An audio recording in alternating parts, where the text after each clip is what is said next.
Hello दोस्तों, किरण हिंदी साहित्य में आप सभी का स्वागत है। आज हम बात करेंगे हिंदी के 65 प्रश्नों का संकलन और साथ ही नेट जेआरएफ की अनुमानित कट ऑफ की।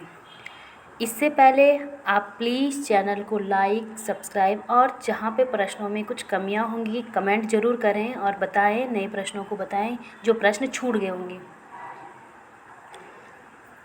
मैंने कुछ नए प्रश्नों को भी ऐड करके सारे प्रश्नों को आपको दिखा रही हूँ। पहला प्रश्न है, इलियट के विषय में दो कथन सत्य है। कला व्यक्तित्व की अभिव्यक्ति नहीं बल्कि उससे पलायन है। और दूसरा था, कवि केवल माध्यम होता है। प्रश्न दूसरा है, प्रकाशन वर्ष के अनुसार पूछा गया था। कोणार्क 1951, मादा कैप्टस 1959 और दो और पूछे गए थे। तीसरा प्रश्न, इस देश को हे दीन बंधु आप फिर से अपनाइए, भगवान भारतवर्ष को फिर पुष्प भूमि बनाइए। यह भारत भारती से लिया गया है। नेक्स्ट, कवि की दृष्टि से काव्य का निर्माण वर्ड्सवर्थ की थी, क्योंकि इनका सिद्धांत भी था काव्य भाषा का सिद्धांत। जगपति किस कहानी का पात्र है? राजा निरंबसिया का। उपन्यास को प्रकाशन वर्ष के अनुसार लगाया गया था। झूठा सच 1958, आपका बंटी 1971, धरती धन्ना अपना 1972, मायादास की माड़िए 1988 में। पात्र मिलान के लिए पूछा गया था। सरस्वती शेखर से, निपुणिका बाण भट्ट से, तारा जयदेवपुरी से, शकुन अजय। मिलान पूछा गया था आत्मकथा का। शिवरानी प्रेमचंद्र घर में, मन्नू भंडारी एक कहानी यह भी। आगे देखें, कामायनी के सर्गों को बताया गया था, तो इसको इस तरीके से याद करें। चिंता, आशा, श्रद्धा, काम, वासना, लज्जा, कर्म, ईर्ष्या, ईड़ा और हमारे पास आया था स्वप्न, संघर्ष, निर्वेद, दर्शन। कहानी का प्रकाशन वर्ष, नीलम देश की राजकन्या 1933 में, पिंजरा 1939 में और इस तरीके से जयदौल 1951 में पूछा गया था। तीसरी कसम के पात्र है धनीराम और पलटन दास। भूतई पारिवारिक पृष्ठभूमि का शीर्षक है मुर्दैया।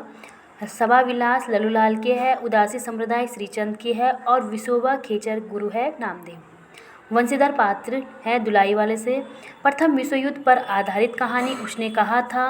परिंदे कहानी पात्र है डॉक्टर मुखर्जी, मिस्टर ह्यूबर्ट। द्वैतवाद के संस्थापक मध्वाचार्य हैं। एक साहित्य की डायरी मुक्तिबोध की है। ईदगाह कहानी की विषय वस्तु थी मातृ वात्सल्य और बाल मनोविज्ञान। परीक्षा गुरु वर्णन, ईस्ट इंडिया कंपनी, आर्थिक शोषण। 4 ऑप्शन दे रखे थे, तो ये पहला वाला ऑप्शन सही था। बोलाराम जीव की विषय वस्तु है भ्रष्टाचार, अनावरण और सरकारी तंत्र की व्यवस्था। राग दरबारी की विषय वस्तु पूछी गई थी और हरिवंश राय के बच्चनों ने अपने पूर्वजों का वर्णन किया गया था। क्या बोलूं, क्या याद करूं मैं। कहानी पात्र मिलान पूछा गया था। बुद्धगुप्त आकाशदीप का, मालती गैगरिन का। महादेव वर्मा की पंक्ति थी, तोड़ दो क्षितिज मैं भी देखूं उस और क्या है, इसका आशय पूछा गया था। अज्ञे की रचना थी आंगन के पार द्वार और नदी की बाग पर छाया।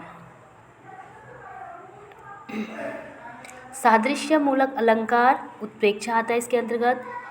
मैरी को प्रथम नोबेल पुरस्कार, ये तो आपने गद्यांश से छांटकर लिखना था। मैरी के जन्म के बाद पति की मृत्यु कितने वर्ष बाद हुई, ये भी गद्यांश से छांट के अनुमानित लगाना था। संस्मरण छांटिए, तो आछे दिन पाछे भये और नंगल तलाई का गाँव। 2 संस्मरण थे, आप 4 ऑप्शन थे, ये 2 सही थे। देह शरीर भ्रांति, इस तरीके से कोई एक पंक्ति थी उर्वशी से, और किसका कथन था, शायद से उर्वशी का ही कथन होगा। पुरोहित के अनुसार रामगुप्त के लिए कहा गया था कि ध्रुव स्वामिनी क्या है, पर स्त्री गामनी है। अरस्तु के गद्यांश का क्रम पूछा गया था, तो कथा वस्तु हो गया, दूसरा चरित्र हो गया और पद योजना विचार, इनमें क्रम लगाना था। आर्य की भाषा नहीं है, तो संस्कृत, फारसी और अंग्रेजी, ये 3 आर्य की भाषा के अंतर्गत आते हैं और अरबी जो होती है साम्य परिवार की भाषा होती है। तद्दोषा शब्दार्थो सगुणा वनलंकृत पुनःक्वापि, ये मम्मट की पंक्ति है। शुक्ल के अनुसार क्रम लगाना था, तो सूरदास, नंददास, कृष्णदास और परमानंद दास। तत्सम शब्द छांटिए, तो तत्सम शब्द के अंतर्गत आता है अक्षर, क्योंकि अक्षर का तद्भव होता है आखर। बाकी 3 जो थे वो तद्भव शब्द थे। बयार हो गया, आग हो गया। द्विवेदी युग के निबंधकार नहीं थे, तो आंसर आपका कुबेरनाथ था, क्योंकि बाकी सब द्विवेदी युग के थे, कुबेरनाथ नहीं है। निराला की राम की शक्ति पूजा, राम रावण युद्ध में कैसे वाक्यों का प्रयोग किया। अगर आपको इसका आंसर मिल गया तो प्लीज़ कमेंट में हमें बता दीजिए। रेवा तट का वर्णन, पूछा गया था। अंधा युग के कथन थे और देवसेना के कथन थे। मेरी बहुबाधा हरो झाई का अर्थ पूछा गया था, तो इसमें परछाई और छाया। गौरी सुंदर पातली केहरी काले रंग 11 देवर छोड़कर चली जेठ के संग अरहर की दाल के लिए कहा गया था। भला हुआ मारिया बहिनी म्यारा कांत, तो इसका अर्थ पूछा गया था। 4 ऑप्शन थे, जोड़े में इसका अर्थ पूछा गया था।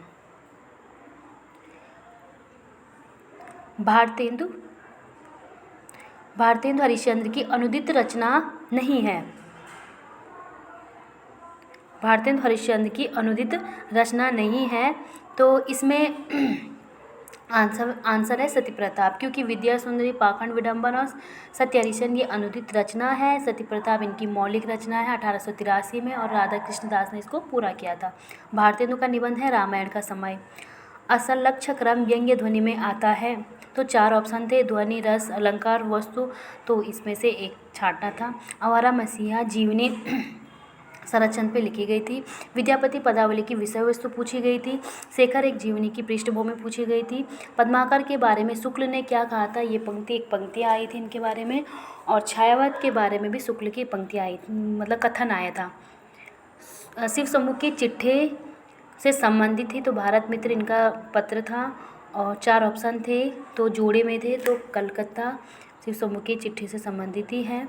मैथिली शरण गुप्त की रचना नहीं है, तो किसान, विकट भट्ट, केशों की कथा और राष्ट्र भारती, ये तीनों रचनाएं हैं। राष्ट्र भारती इनकी रचना नहीं है।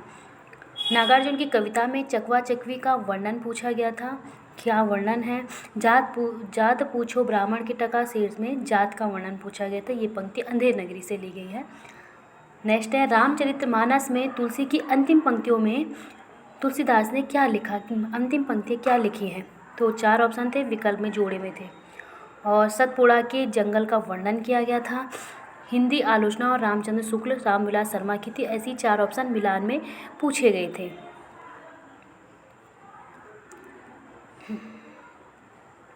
मिलन के पल 2-4 ये पंत की पंक्ति है। और फिर विकल्प है प्राण महादेवी वर्मा की, और ऐसी 2 पंक्तियाँ और थी, मिलान में पूछे गए थे। गोदान का कथन था एक आरखा, तो जिसका आंसर था गोविंदी ने मेहता से कहती है। झूठा सच की विषय वस्तु है भारत विभाजन और सांप्रदायिकता। इस प्रकार से 65 प्रश्नों का संकलन मैंने आपके सामने कर दिया है। और कुछ नए प्रश्न होंगे तो आपको याद है तो आप कमेंट में बता दीजिए, यहाँ पे कुछ कमियाँ होंगी तो आप बता दीजिएगा।